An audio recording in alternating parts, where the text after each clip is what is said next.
भगवान कृष्ण का दिल आज भी धड़क रहा है जगन्नाथपुरी के मंदिर में। जी हाँ, ये बहुत आश्चर्यजनक बात है, लेकिन सच है। श्री कृष्ण भगवान थे, लेकिन उन्होंने इस धरती पर जन्म लिया था, इसीलिए उनकी मृत्यु निश्चित थी।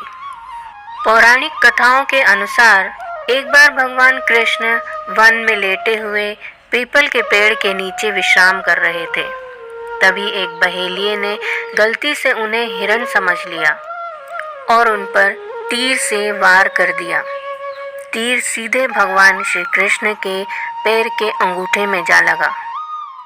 इसके बाद श्री कृष्ण ने नदी किनारे अपना मानव शरीर त्याग कर दिया और बैकुंठ को चले गए। पांडवों को जब ये बात पता चली तो वे द्वारिका पहुँचे और उन्होंने भगवान श्री कृष्ण के शरीर का रीति रिवाज के साथ अंतिम संस्कार किया। तब उन्होंने देखा कि उनका पूरा शरीर तो अग्नि को समर्पित हो चुका था, लेकिन उनका दिल अभी भी धड़क रहा था। उसमें से अग्नि निकल रही थी। ये देख पांडव चकित रह गए। तभी आकाशवाणी हुई कि यह ब्रह्म का हृदय है, इसका नाश कभी नहीं हो सकता, ये ऐसे ही धड़कता रहेगा।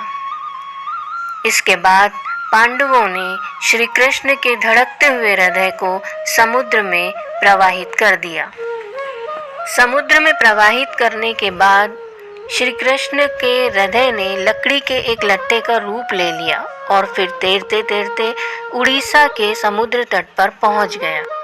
जब श्री कृष्ण का हृदय उड़ीसा के तट पर पहुंच गया, तब वहां के राजा इंद्रद्युम्न को उसी रात भगवान श्री कृष्ण ने स्वप्न में दर्शन दिए और उनसे कहा कि वह समुद्र तट पर एक लकड़ी के लट्टे के रूप में मौजूद हैं, उससे वे मूर्तियों का निर्माण करवाएं। दूसरे दिन सुबह राजा समुद्र के तट पर पहुंचे तो वहां उन्हें वह लकड़ी का लट्ठा दिखाई दिया। राजा इंद्रद्युम्न ने लकड़ी के लट्ठे को लिया और भगवान विश्वकर्मा की मदद से भगवान जगन्नाथ, बलभद्र जी और सुभद्रा जी की मूर्तियां तैयार की और फिर उसे जगन्नाथपुरी के मंदिर में स्थापित करवाया। ऐसा कहा जाता है कि भगवान श्री कृष्ण का हृदय आज भी श्री जगन्नाथ मंदिर की मूर्ति में धड़क रहा है। भगवान के इस हृदय अंश को ब्रह्म पदार्थ कहते हैं। भगवान की मूर्ति का निर्माण नीम की लकड़ी से किया जाता है और हर 12 साल में जब भगवान जगन्नाथ जी की मूर्ति बदली जाती है तो इस ब्रह्म पदार्थ को पुरानी मूर्ति से निकालकर नई मूर्ति में रखा जाता है। इस रस्म को नव कलेवर कहा जाता है। जब इस रस्म को किया जाता है तो उस समय पूरे शहर की बिजली काट दी जाती है। मंदिर को चारों ओर से पुलिस बल द्वारा घेर लिया जाता है ताकि कोई भी अंदर ना आ सके। इसके बाद मूर्ति बदलने वाले पुजारी भगवान के कलेवर को बदलते हैं। जो पुजारी यह कार्य करते हैं उनकी आंखों पर पट्टी बंधी होती है और हाथों में कपड़े लपेट दिए जाते हैं। ऐसा कहा जाता है कि इस मूर्ति के नीचे आज भी भगवान श्री कृष्ण का हृदय धड़कता है। भगवान श्री कृष्ण का हृदय बदलते समय बिजली काटने के साथ ही पुजारी के आंखों पर पट्टी बांध दी जाती है और हाथों पर कपड़े लपेट दिए जाते हैं।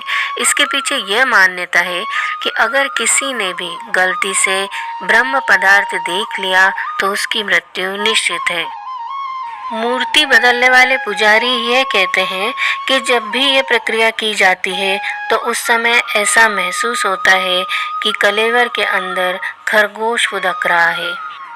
इसीलिए पुरी में स्थित भगवान जगन्नाथ जी का मंदिर बेहद रहस्यमय और चमत्कारी मंदिर माना जाता है।